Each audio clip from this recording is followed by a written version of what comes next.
Minutemen, post the colors. On your feet.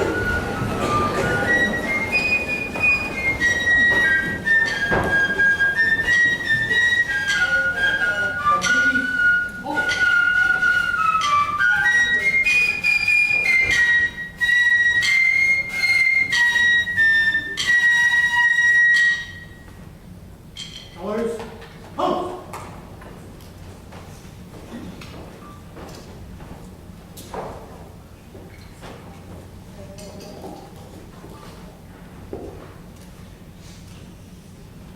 And salute. 2.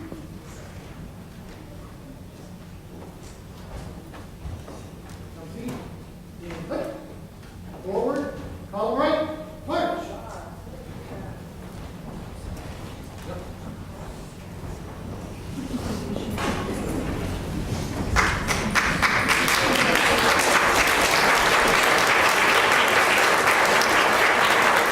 Let the people say, huzzah!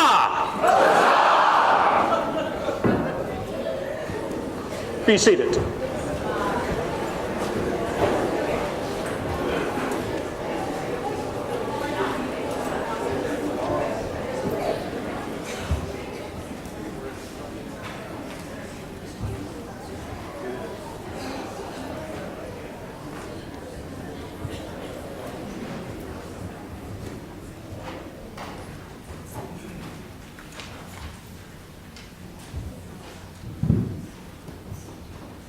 You must understand that this is no dead pile of stones and unmeaning timber.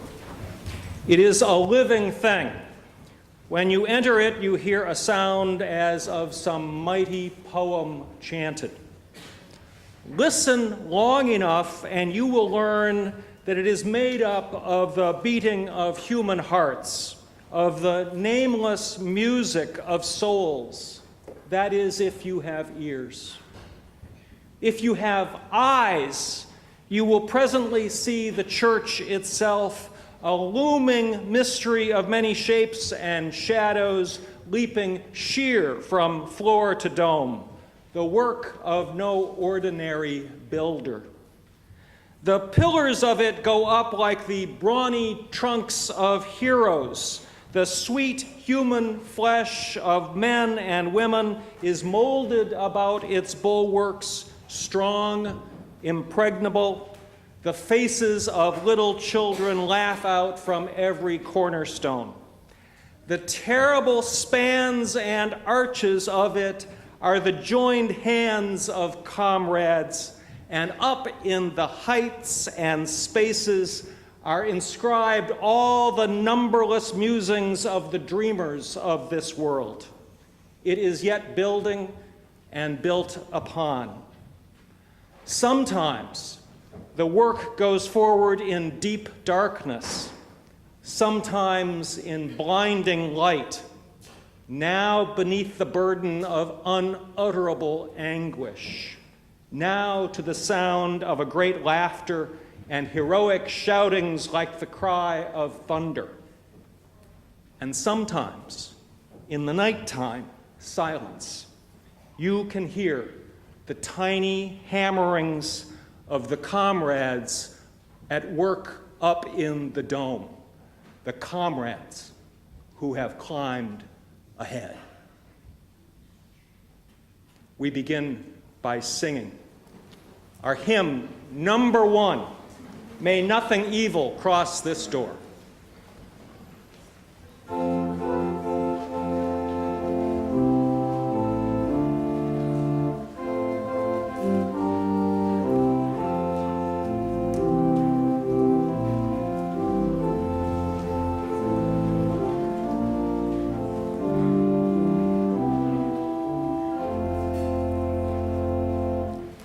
May nothing evil cross this door.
join in the words of our unison affirmation.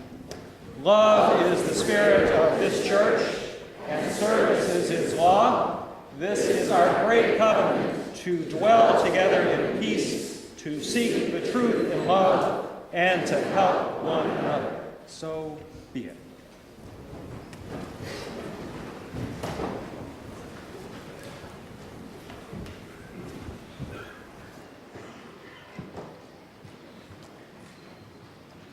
Welcome.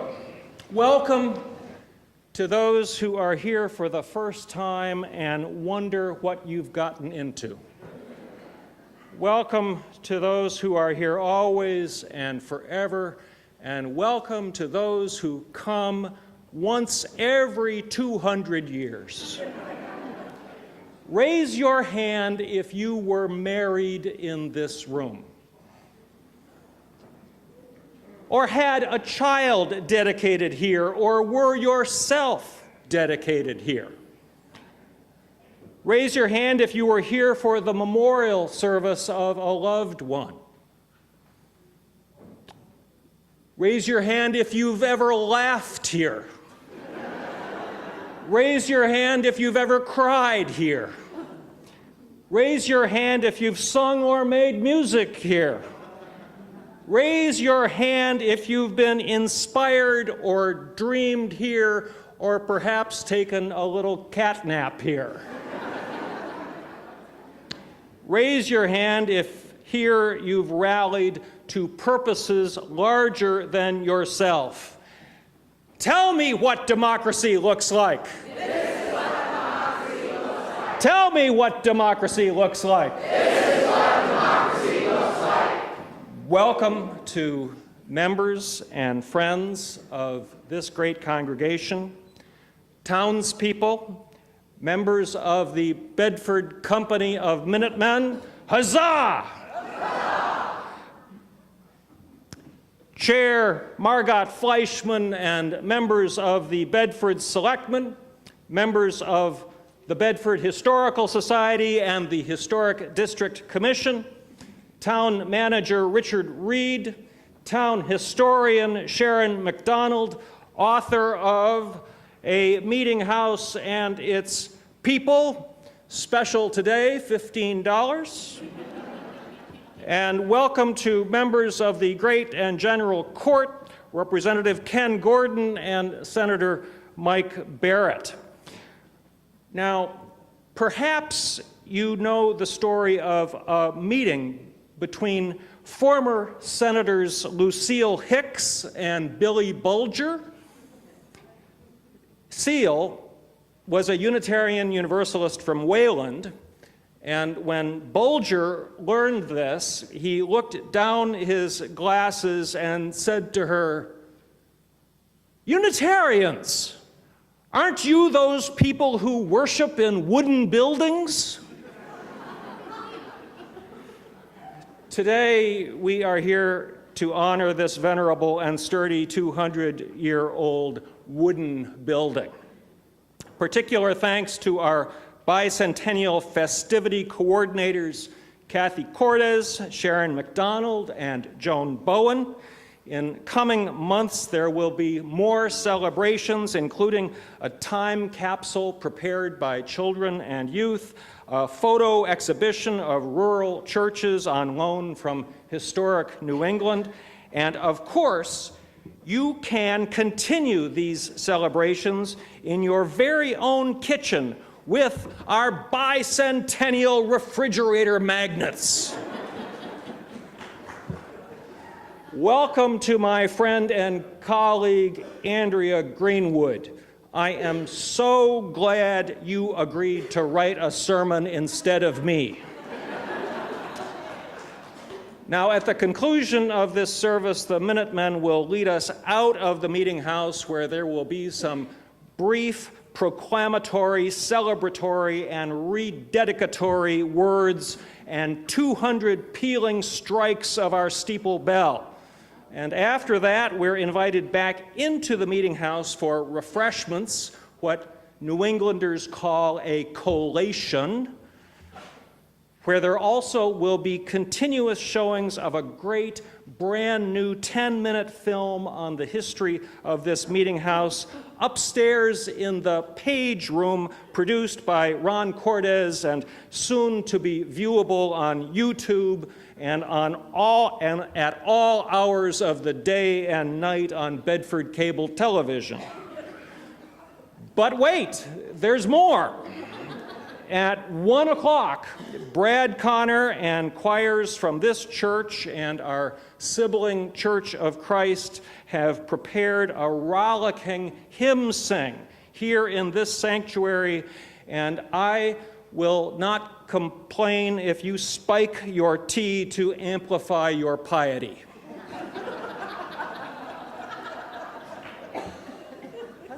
Still one more thing.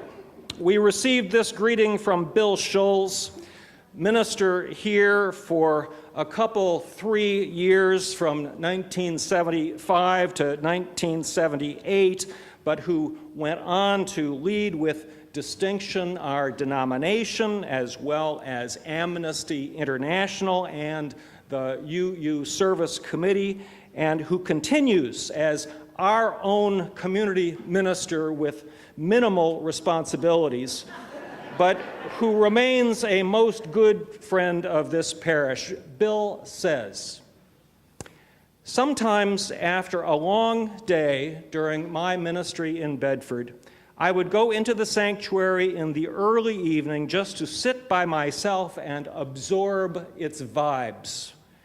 I was not into prayer or meditation in those days," when he was a minister.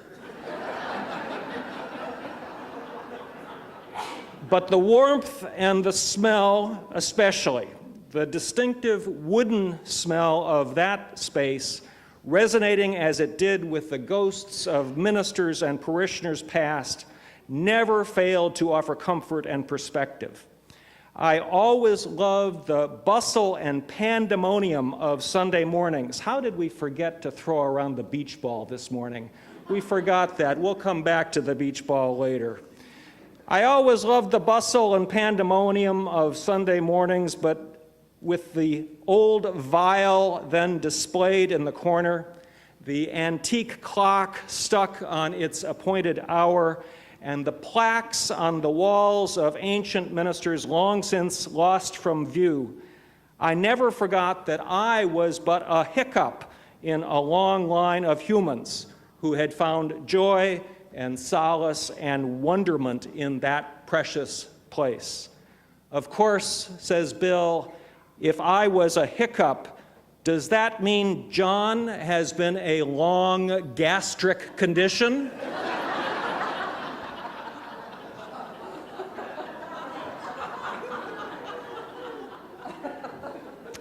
I'm so grateful, he says, to all of those, including all of you, who over these 200 years have tended this meeting house, preserved it, modernized it, cherished it. I wish I could be with you this morning to celebrate our common home. And thus, welcome to all who cherish this good place of joy, solace, and wonderment. Welcome, everyone, to our home on this common. Now, before kids and teachers go off to their classes, I want to call attention to a few small artifacts that are here. And I begin with this ancient lock that was on the door of the first 1729 meeting house. Now, perhaps you recall the story that the people who lived in these parts at first had to attend church in Billerica or in Concord. That was the law. In rain and sun and mud and snow, everyone had to go to church. And thus the people around here petitioned the great and general court and said, "Behold the Sabbath. Oh, what a weariness is it." And the legislature granted permission for there to be a town to be called Bedford on the condition that a church and a school and a minister of good conversation be here installed. Now, a few years ago, we dug up the dirt cellar that is beneath you right here, and we replaced it with cement. You see, this entire structure was sitting on piles of very scary, fragile-looking stones. And we were a little concerned what would happen when there would be a crowd like this in this room. And we replaced that with steel, and we installed a cement floor. But in the course of digging out the cellar, we found bones. We found bones. These were not, fortunately, human bones, but we found these bones, which we think are cow or horse bones. And at first I said to myself, what were cows or horses doing in our cellar? But in fact, this was indication that these were grazing lands. And these were lands held in common so that people could bring their animals here to graze. These are remnants of that early grazing land. Now, we also have a couple of other implements. This was recently given to us. This is an offering basket, so that we could reach in and even get the most distant, recalcitrant parishioner to contribute. And this is a bit reminiscent of the pole that was once carried by the tithing man. The tithing man was the one instructed to enforce attendance in church on Sunday mornings. And at one end of the tithing man's pole was a knob, and on the other end there was a squirrel's tail. And if you were nodding off in church, the tithing man might just kind of tickle your nose with the squirrel tail. Or if you had fully nodded off, the other end could be applied to bring you back to consciousness. We are so privileged, so fortunate to have this historic meeting house as the vessel of our worship, as the vessel of our dreams, as the vessel of our activism, as the vessel of our civic participation. It is a privilege, and we are here to celebrate the 200th anniversary, otherwise known as the first 200th anniversary. And now we are going to sing. All our architects and kids and teachers are off to their in-gathering. Number 288. Faithful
morning.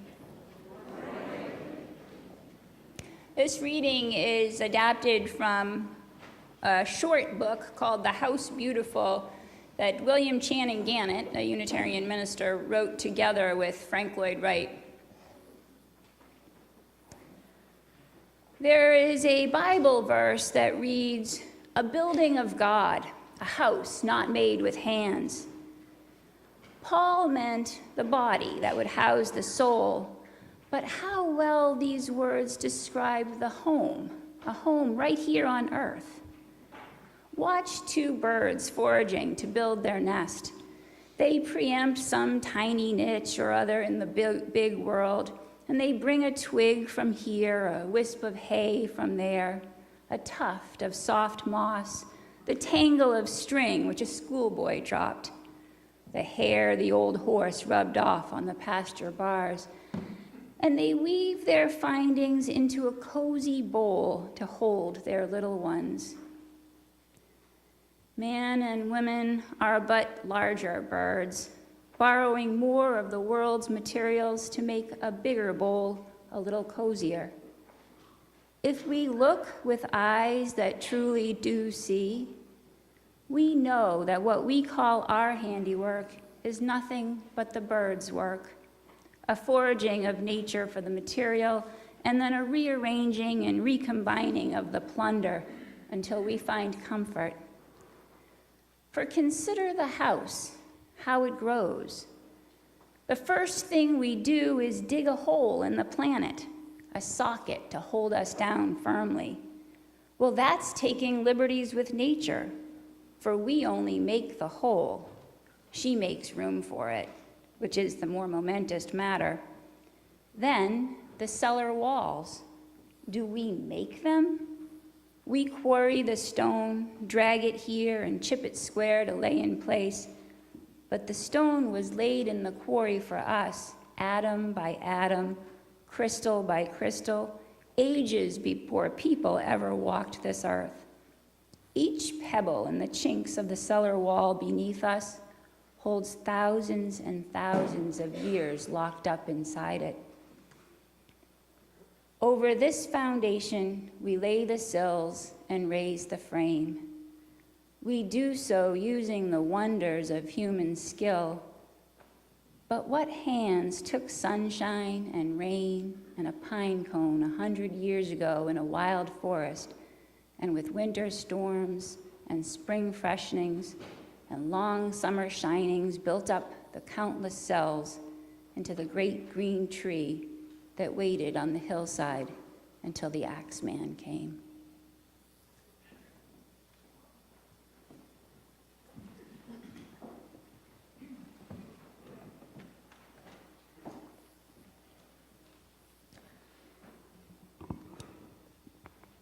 Let there be a time of quiet among us.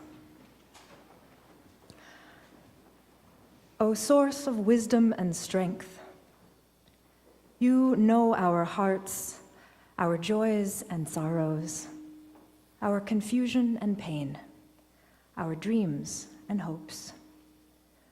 We give thanks this day for the turning of the seasons, the yellow leaves falling outside, and 200 trips around the sun since this building was erected long ago. We give thanks for the companionship of friends and new faces assembled here beneath rafter and beam, this ancient future church which holds us all. We pray for the health of our church community within and beyond these walls, and for all those with troublings of mind and spirit. We think of the children who climb into our laps, race the halls, and torment the elevator buttons, who will one day sit as elders in our pews. We know that our church today holds the children and the elders, the new hymnals and the ancient front doors swung wide in welcome. Together we face courageously our fears and most profound wishes for our time. We gather this morning to celebrate the permanent in our faith. 3 unseen guests attend: faith, hope, and love. And we gather to celebrate the transient, asking, how may we be agents of newness entering our world? Knowing that churches seldom die from taking risks, we vow to take some. We are humbled by the call to lead, for if we don't, who will? We gather in recognition of our religious ancestors whose innovative ideas changed the world in which they lived. Freedom, reason, and tolerance must morph in specificity through time. Yet with these same ideals as our guide, we do justice, love mercy, and walk humbly whenever we can. We are led by what is eternal, and we stand within that power in the same manner as those who have gone before us. Aware of our own mortality and shortcomings, we reach for the universal and infinite. With this beautiful old building as our home, we gather through the seasons for fellowship and worship to make meaning, lift oppression and bring joy, create sanctuary, and keep hopelessness at bay.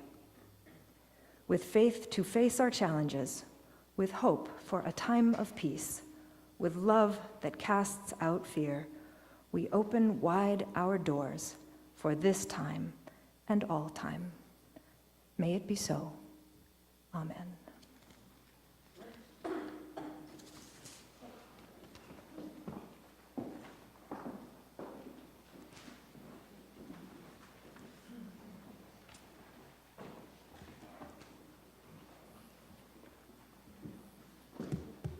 And here is yet another contemporary artifact of this meeting house, this Fitch Bible.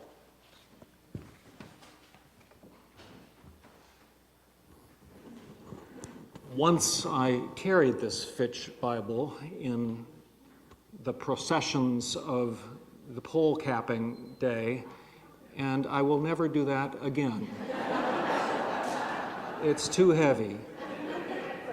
This Bible was given by Jonathan Fitch in 1816 upon the building of this meeting house. Jonathan Fitch being the same townsman who gave us the Willard clock that ticks behind us.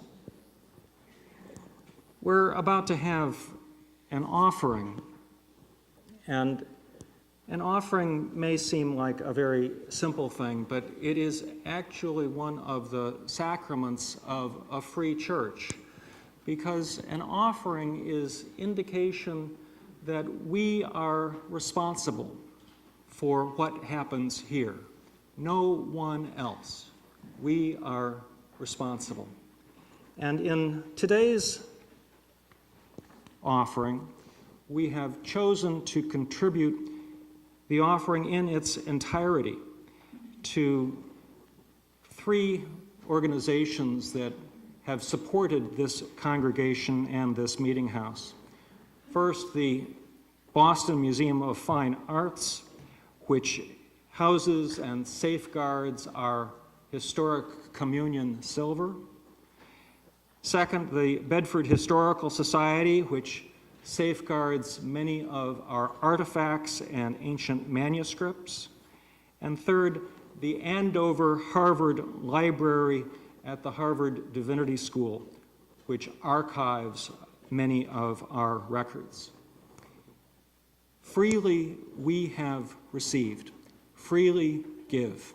For the good work of these organizations and this congregation, our offering will now gratefully be received.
More than 10,000 Sundays have passed since the Reverend Samuel Stearns entered this meeting house for the first time.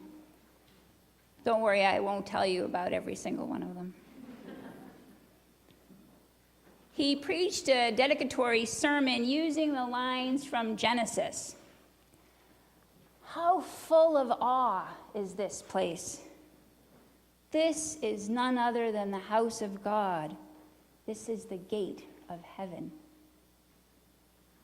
Perhaps you recognize these as the words uttered by a relieved Jacob, waking from a dream of angels on a ladder connecting heaven and earth. He was not expecting such a pleasant dream because Jacob had stolen his brother's inheritance and then worried about what he had done with his life, run off into the desert. He thought all had been lost, but woke to find himself astounded by a vision of holiness. Samuel Stearns may have felt similarly.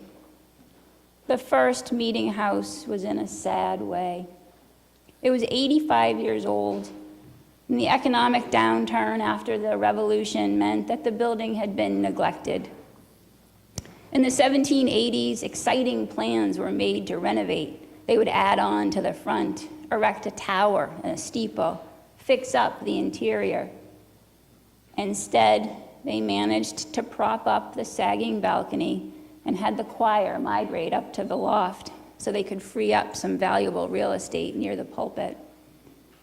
They also shrank the pews to fit in a few more and installed hinges on the seats. Swinging them up gave the people enough floor space so that they could stand for the 30-minute prayers. Yeah, I won't do that either. The minister's son, William, described listening to men knock their feet together, trying to stay warm and awake, until the moment the word amen was uttered. And then instantly the bench seats came clattering down and sounding for all the world as if they were saying, "Thank God you are done, thank God you are done." A good 20 years went by like this before the church leaders asked the town about erecting a new meeting house. The answer was no.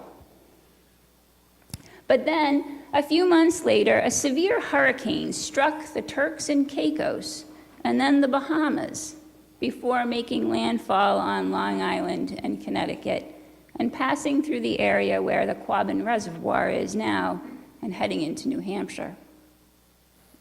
It was late September of 1815, and New England had not seen a storm like that since the very earliest days of the Pilgrims, when even Concord had yet to be settled. The winds were felt from Maine to Delaware. Providence was completely flooded, and over 500 houses in Newport washed away. In Boston, there were ships in the streets. The wind broke the bell at Old South Church and bent the steeple. First Parish Dorchester was completely destroyed, with roof slates flying and glass fragments taking sail. Here in Bedford, the meeting house was further damaged, and there were uprooted oaks and pines strewn everywhere. The local grape crop that year tasted like salt. Suddenly, the town's no became a yes. It took months to clean up after the storm, and then after the fallen trees were hewn into lumber, the first meeting house was stripped to its timbers. The frame of this building, where we are now gathered, was assembled from the shattered forest, mingled with the bones of the original meeting house. Last month, John Gibbons and Sharon McDonald took me on a tour here, and I love how the addition on the south side exposed and highlighted one of those old timbers. It's good to see that even as we're building the future, we remain held up by everything that came before. We're nestled in the same trees. When the founders were chiseling the beams, could they imagine us and all of this? How awesome is this place? Samuel Stern's pronouncement echoes still. 7 decades later, this no longer new Meetinghouse was undergoing renovation. An elderly man appeared outside at the spot where the memorial garden is now. The minister chatted with him and learned it was Jonathan Stearns, the last remaining child of the first minister to preach here. He was in Bedford for a visit after being gone for a half-century or more. Reverend Piper invited Mr. Stearns in, where he stood under the old clock, looking. And finally, he gestured to this south wall and he said, "I can see a little in the woodwork there that reminds me of the old time, but that's all." It makes sense that the wood was the only recognizable element. The chandeliers, the paint, the carpeting, the addition of pew cushions, these were all changes to the Meetinghouse he had known, built by Puritan Calvinists who had an enormous distrust of anything decorative. Clear glass windows, unadorned white walls were part of a plan in which nothing would distract people from the only thing of consequence, the Word of God. This meant the pulpit was the only place in which a desire for beauty might safely be expressed. In the building committee's meeting minutes, changes to the pulpit design are noted several times, growing more detailed and lavish over the months. The same committee who built with windfall and reused old timbers approved extra expenses so that mahogany would be underneath the Bible. And yet, this building itself is an amazing work of art. Why would that be? Why is the Meetinghouse, erected in 1817, so beautiful when the town built only reluctantly and refused to subsidize the project, and when Calvinist ideals rejected the idea of ornamentation? Among architectural historians, this is attributed to Asher Benjamin, an architect and Unitarian whose work shaped the Federalist landscape. On one level, Federalist simply means the period when the national government was being developed after the Revolution. Architecturally, it refers to a softening of all those rigid, straight colonial lines, the introduction of classical forms beyond the square, such as, for example, the Oval Office. But the Federalist period, defined as it was by shifting power between a new national government and old state authorities, meant that the control the church exercised in Massachusetts was suddenly up for negotiation, and that changed everything. The Calvinist aesthetics of severity gave way to something warmer, more elegant, bless you, and more democratic, the space you now inhabit. In this room, you can feel the Federalist influence as an inherent sense of balance, with proportions that inspire both inner harmony and expansive connections. The east and west walls are exactly 1/3 glass, evenly spaced out. The balcony extends from 3 directions into precisely 1/3 of the airspace. The north wall lets in steady light from above, like an artist's studio. It mediates any shadows in the room. This entire structure encourages engagement with the world while granting just enough respite that we can believe and gather strength. And as you've added on, fashioning more space for religious education and for meetings to create access and energy efficiency and true sanctuary, Aren't you extending the ideals represented in the Meetinghouse? It is an inspiring and continuing story. What I find most compelling about this building is the front facade, and I noticed that you can actually look at it on the front of your order of service. The way the public face of the church scales itself down, humanizes itself, it makes it easier to enter, to transition from one kind of space to another. The entry shrinks the church by a third and extends the building like a handshake, reaching out into the common. It subtly uses ornamentation to orient us, to draw us in, and let us know the purpose of this building. There are details that provoke an awareness of something beyond our daily lives. 4 stories up on either side of the steeple base, there are urns. Why? What do they evoke in you? Across the whole north service, we see a suggestion of columns like those of ancient temples or cathedrals. But these pillars are embedded in the wall. They don't actually create any divide, and they're not holding anything up, at least not anything literal. Why are they there? The decoration added to the wall almost helps the barrier of a wall disappear. And having the bell tower at the very front of the building amplifies that sensation. The whole structure soars right above us in a way that would be impossible if the steeple were set back. The doors continue this theme. The separate east and west entrances for male and female that were on the old church have joined with what was once the clergy door in the front. By putting all 3 doors on one face, we lose the sensation of the building having any sides at all.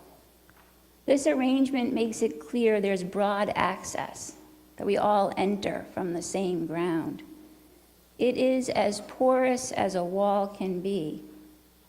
And even as we're heightened by the steeple above our heads, we flow into the building in a way that connects laterally with the world around us. In Sharon McDonald's history of this congregation, I learned the line, "The church has left the building," as a way of describing your outreach. And I wondered if this sensation of the church having no walls was simply built into your DNA. In the years before this building was constructed, Asher Benjamin had published 3 books giving carpenters patterns, measurements, and instructions necessary to erect buildings with all the finished details. He purposefully placed colonial and pioneer towns in a much broader historical context than New England or even Old England. His designs instead referred to ancient Greece and Rome as a way of this new democracy rejecting the old European ways of grand public buildings and lavish mansions for one class, while others lived in hovels. And that might be where Billy Bulger's comment came from. Benjamin believed in affordable, everyday beauty and a harmonious landscape, built without specialized labor or imported material. And his pattern books made this vision possible. Because these books were geared especially towards country builders, Benjamin's designs were being constructed throughout rural America, even as he was building banks and mansions, town halls and playhouses in Boston and Newport. The built environment in all kinds of places developed commonalities that had never before existed. He introduced a cultural change that was experienced simultaneously in the country and the city. But his books were not standard blueprints. Instead, they gave tools so that builders had the principles of design that ended up defining the classic American look, which also helped create a sense of timelessness.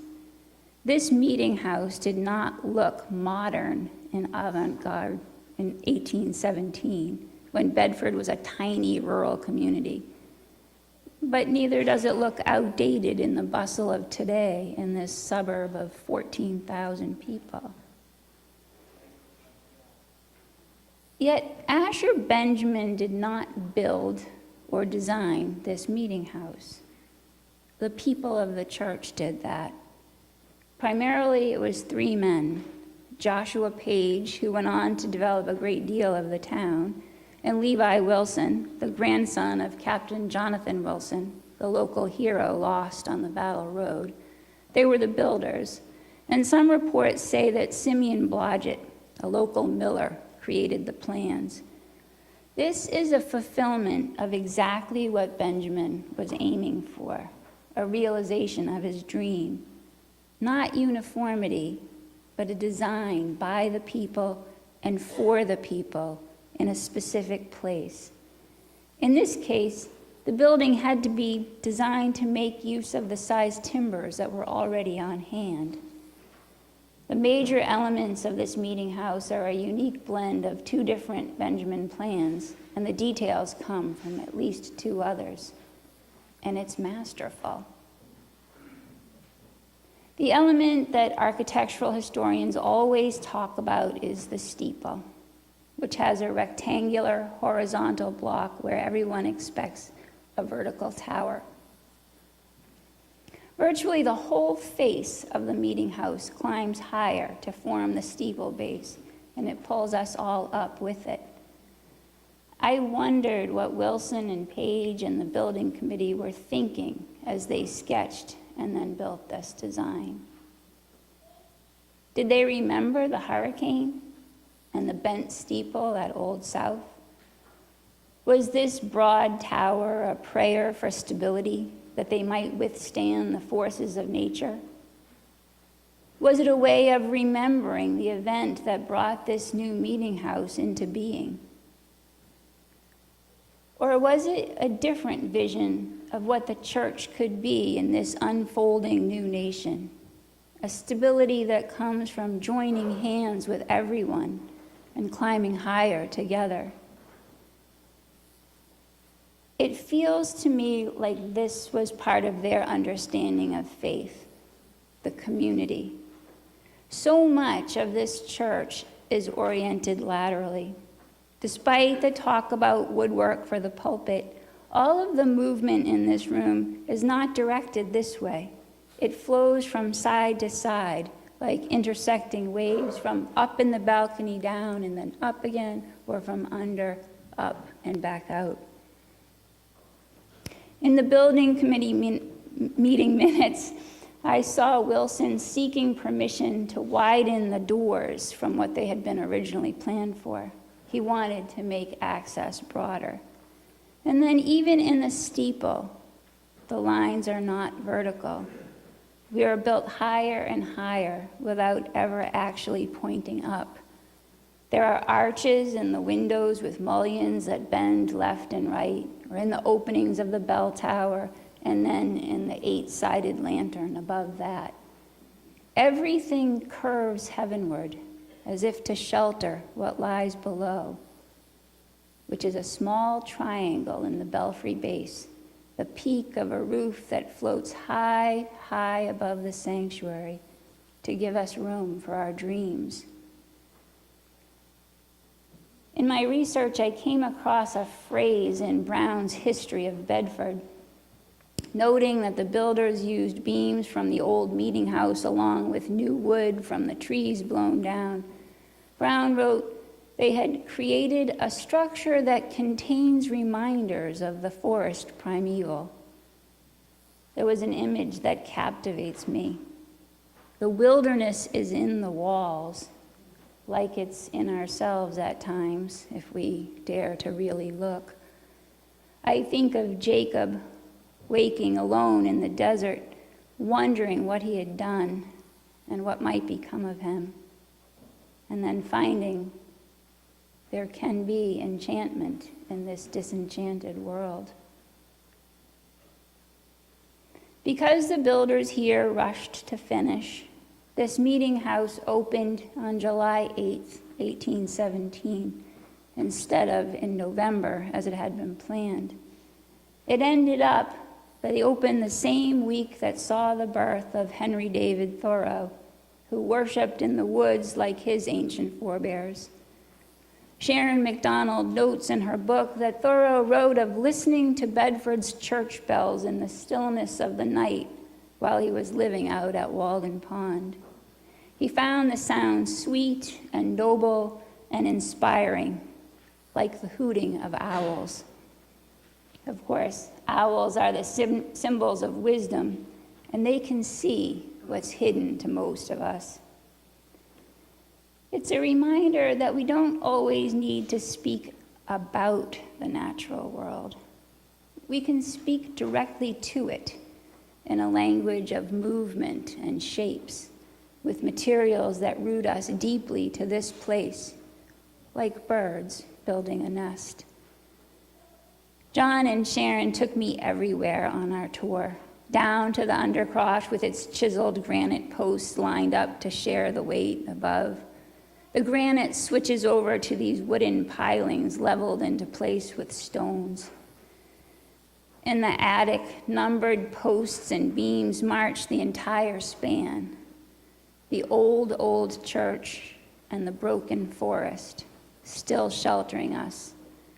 Raw materials, glimpses of the forest primeval, being shaped into sacred space, unifying what is outside and what is within. Our shelter is not from the world, but in it, a gateway to heaven for all creation. May we climb on together for many centuries to come. Our closing hymn is Come Thou Fount of Every Blessing, number 126.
blessings be upon us. May truth direct us and love sustain us. And may we be preserved in our going out and in our coming in from this time forth and even forevermore. Huzzah! Huzzah! Minutemen, retire the colors.